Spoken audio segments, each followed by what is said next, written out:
Shabbat Shalom, everyone. Welcome. It's nice to be together, and it's pretty joyous to be together also. We can learn lessons, and then putting them into action can be something different. I don't know if you saw, you were probably blocked by the podium, but when the kids were waiting to open the ark, something happened. There was a little scuffle between, I think it was between Wilder and Harper, and and then Ryder turns to me and said, "See, this is just what you were talking about." It makes me realize that I really don't have to give a sermon. If just one word, one teaching is heard by somebody here, it's been a successful morning. But with that in mind, I feel a lot of pressure because it's later than usual for me to start a sermon, and I do not want to keep you too late. And I know for those of you who don't come to synagogue very often, this seems very, very long, so I won't. I'm going to try to give you a few of the highlights of the things that I was thinking about. You know, when we think about the biographies of great people, we so often think about people who were born in poverty or people who had tremendous struggle in their lives. And their resilience and what they have learned in life enables them to climb up beyond that. I have a few people that I want to tell you about. This is just for entertainment's sake. In terms of being in difficult situations or meeting failure and then coming back. One is Steven Spielberg. I don't know if you know this, but he applied to the film school at USC and he was rejected. The second one's Michael Jordan. Michael Jordan was cut from his basketball team in high school. Imagine. The third is a man by the name of Theodore Seuss Geisel.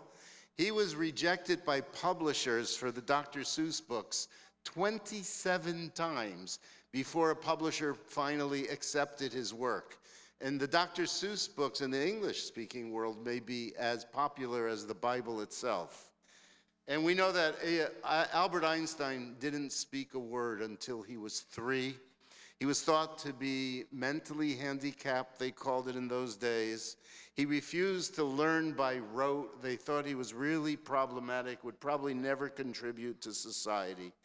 And Einstein was rejected by the Zurich Polytechnical Institute. This past week, we heard a lot about former president, the late President Jimmy Carter.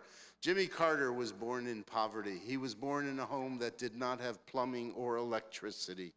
And he made something of his life, and he contributed tremendously to this world. Our people went through a lot of struggle. You know, your parents or your grandparents came to this country, your great-grandparents in the late 1800s, early 1900s, or after the Second World War, and they came here with nothing. But they were determined to become successful. And so it was hard work that brought them out of that and gave opportunities to the next generation. And we are very grateful for past generations.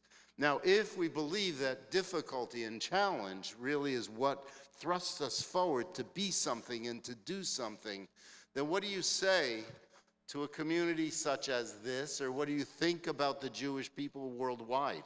Because we're in a very, very strong situation. Anti-Semitism aside, and what's going on with Israel aside, but the Jewish people are comfortable, the Jewish people are strong, and even and in spite of October 7th, 2023, we know that Israel is very, very powerful. But what do we do with kids who have everything? And if they don't have everything, they almost have everything. You know, we try to limit what they own materially, but there's only so much limitation in reality that takes place. And so how is it that we get them to move this world forward in a good way? I'd suggest it's about a few different things. One is about a commitment to learning. Kids have to understand that learning is at the core of a good life, of a significant life. The second is building character. And you build character by teaching values and behaviors from a very, very early age. and how important that is. And so what you do, and you know it, what you do in the family is not just impacting what goes on in your house. It impacts an entire world, because each one of those kids goes out into the world and does that. So it's not that I'm an advocate for suffering. None of us are. I'm not an advocate for struggle, but I do understand what they bring to life, and I also understand that without it, we have to figure out what's really important here. And we know what's really important. I talked about Torah, Avodah, and Gemilut Chasadim. Learning Torah, basic texts of a people. Developing a spiritual life, however one does that, is so important, because then one grows up to understand that one is not the center of the universe. There's something else that's the center of the universe. It's the Kadosh Baruch Hu, and how important it is that we reflect on that which is holy and that which is right.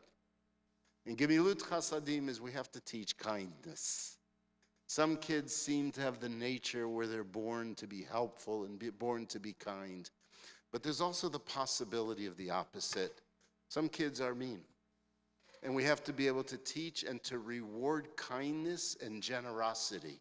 And that's also very important. And the other side in this very long sermon that I was going to speak about does have to do with, so how do we behave when we have power? How do we behave when we have it all? So I spoke about what we do in terms of raising kids, but it's also in terms of our lives. And how important it is to understand that power must be used ethically. Power must not be used to oppress others. Power must be used to enable us, to allow a strategy and a platform for living that shows respect for other human beings. And that's a little bit more difficult. Two of the greatest philosophers of the second half of the 20th century, two great Orthodox philosophers, were Yitz Greenberg and Rabbi David Hartman, Rabbi Yitz Greenberg. And they saw that as the greatest challenge for the Jewish community after the birth of the State of Israel and after the emergence of Jewish power and Jewish wealth in the United States. Understanding now we have to see things different, because for generations and generations and generations we told a story. The story was that we were slaves in Egypt. We repeat that story over and again. The story is that we're strangers. The story is that our ancestors struggled. Now what do we do when the struggle is not what it once was? What do we do when we're no longer slaves? What do we do when we're no longer strangers? And that's the great challenge, or one of the greatest challenges of modernity. So the example here was Joseph, because Joseph was really a crass little kid. He had it all. He was favored by his father. He had fancy little clothes. He danced around, and he let everyone know that the world was bowing to him.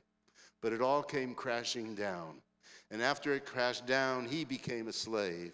He was put into jail. He suffered and he struggled. And then after that struggle, something else emerged. It was a different Joseph. It was a Joseph who understood that his life was to be determined by a God who called upon him to help save the world. And that's exactly what he did. Shabbat Shalom.